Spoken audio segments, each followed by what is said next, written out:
திருவாரூர் மாவட்டம் முத்துப்பேட்டை அருகே அரசு மேல்நிலைப் பள்ளியில் ஆசிரியர்கள் இல்லாததால் பெற்றோர் மாற்றுச் சான்றிதழ் கேட்டு வாக்குவாதம் செய்து வருகிறார்கள்.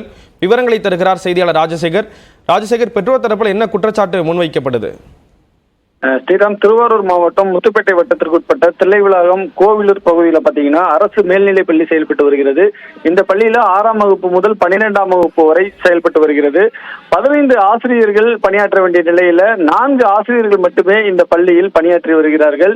குறிப்பாக 6ஆம் வகுப்பிலிருந்து 10ஆம் வகுப்பிற்கு மட்டுமே இந்த ஆசிரியர்கள் பாடம் எடுத்து வருகிறார்கள். அதே நேரத்தில் கணிதம், விலங்கியல், அதே போன்று கணிகவியல் உள்ளிட்ட அந்த பாடத்திட்டங்களுக்கு ஒரு ஆசிரியர் கூட இல்லாத காரணத்தினால் தினந்தோறும் அந்த பகுதியைச் சேர்ந்த மாணவர்கள் பள்ளிக்கு வெறுமனே அமர்ந்து மீண்டும் பள்ளியில் பாடம் கற்காமல் திரும்பி செல்ல வேண்டிய ஒரு சூழல் உள்ளதாக மாணவர்களுடைய பெற்றோர்களும் வேதனை தெரிவிக்கிறார்கள். இதனால் மாணவர்களுடைய பெற்றோர்கள் நேரடியாக பள்ளிக்கு தலைமை ஆசிரியரிடம் வாக்குவாதம் செய்து எங்களுடைய பிள்ளைகளின் மாற்றுச் சான்றிதழை உடனடியாக கொடுங்கள், நாங்கள் வேறு பள்ளியில் சேர்த்துக் கொள்கிறோம் என அவர்களிடம் கடுமையான வாக்குவாதத்தில் ஈடுபட்டு வருகிறார்கள்.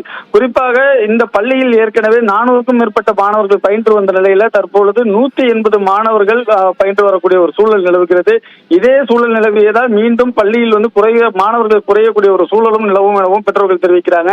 உடனடியாக பள்ளிக்கல்வித்துறை இந்த பள்ளிக்கு ஆசிரியர்களை நியமனம் செய்ய வேண்டும் என பெற்றோர்கள் கோரிக்கை வைத்திருக்கிறார்கள். இது குறித்து பள்ளி மாவட்ட முதன்மை கல்வி அலுவலர் புகண்டியிடம் கேட்ட பொழுது தற்பொழுது இந்த மாதத்தில் ஆசிரியர்கள் கலந்தாய்வு நடைபெற உள்ளது.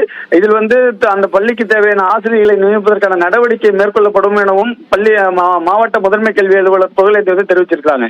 ஸ்ரீராம், தகவல்களை வழங்கியதற்கு நன்றி ராஜசேகரன்.